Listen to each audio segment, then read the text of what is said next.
Bajaj Pulsar दुनिया की सबसे सक्सेसफुल मोटरसाइकिल्स में से एक है। आज सड़कों पर 2 करोड़ से ज्यादा पल्सर दौड़ती हुई दिखाई देती हैं। इसकी पॉपुलैरिटी का अंदाजा इसी बात से लगाया जा सकता है कि औसतन हर दूसरे मिनट में एक पल्सर बिक जाती है। लेकिन पल्सर सिर्फ एक हिट बाइक नहीं है, बल्कि यही वो प्रोडक्ट है जिसने बजाज कंपनी को डूबने से बचाया। 1990s के दशक में भारत में 2 व्हीलर मार्केट पूरी तरह माइलेज पर चलता था। लोग बाइक खरीदते समय पिकअप, साउंड या स्पीड नहीं देखते थे, बस यही पूछते थे कि बाइक कितने का माइलेज देगी। इसी वजह से हीरो होंडा की स्प्लेंडर जैसी बाइक्स मिडिल क्लास की पहली पसंद बनी हुई थी। परफॉर्मेंस बाइक्स जैसे यामाहा RX 100 या रॉयल एनफील्ड मौजूद तो थी, लेकिन वो आम लोगों की पहुंच से बाहर थी। उस समय बजाज की पहचान एक स्कूटर कंपनी की बन चुकी थी। चेतक, सुपर और प्रिया जैसे स्कूटर्स के लिए सालों तक वेटिंग लिस्ट लगती थी। लेकिन 1991 में लाइसेंस राज खत्म होने के बाद जब विदेशी कंपनियां मॉडर्न टेक्नोलॉजी और नए डिजाइन लेकर आईं, तो बजाज के स्कूटर्स अचानक पुराने लगने लगे। लोगों का झुकाव स्कूटर से बाइक की तरफ हो गया और बजाज धीरे धीरे नुकसान में जाने लगी। हालांकि बजाज ने कावासाकी के साथ मिलकर मोटरसाइकिल सेगमेंट में एंट्री की थी, लेकिन कैलिबर और बॉक्सर जैसी बाइक्स कंपनी को कोई बड़ी सफलता नहीं दिला पाई। 1999 तक बजाज मार्केट में चौथे नंबर पर पहुंच चुकी थी और कंपनी के सामने सरवाइव करने का बड़ा सवाल खड़ा हो गया। इसी समय राजीव बजाज ने कमान संभाली। उनका मानना था कि भविष्य मोटरसाइकिल का है और अगर बजाज को जिंदा रहना है तो बाइक सेगमेंट में बड़ा कदम उठाना ही होगा। उन्होंने देखा कि मार्केट में एक बड़ा गैप है।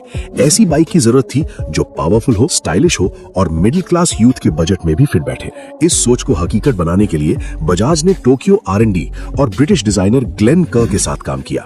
करीब 100 करोड़ रुपए की R&D के बाद 2001 में पल्सर 150 और 180 लॉन्च हुई।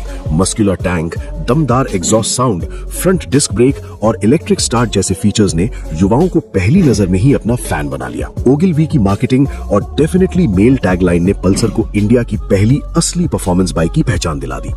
बजाज की इमेज पूरी तरह बदल गई और पल्सर सिर्फ एक बाइक नहीं बल्कि युवाओं की पहचान बन गई। धीरे धीरे पल्सर की सेल तेजी से बढ़ने लगी। EMI और आसान फाइनेंस ऑप्शंस ने इसे और भी अफोर्डेबल बना दिया।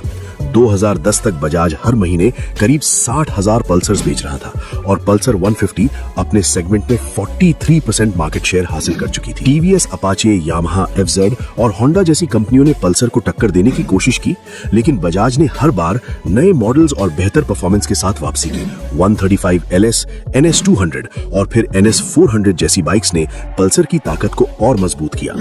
आज पल्सर सिर्फ भारत में ही नहीं बल्कि लैटिन अमेरिका, अफ्रीका और साउथ एशिया जैसे देशों में भी टॉप सेलिंग बाइक है। 2025 तक पल्सर की कुल बिक्री 2 करोड़ के आंकड़े को पार कर चुकी है।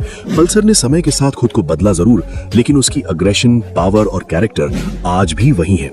वैसे आपके पास में पल्सर सीरीज की कौन सी बाइक है? हमें कमेंट में बताइएगा।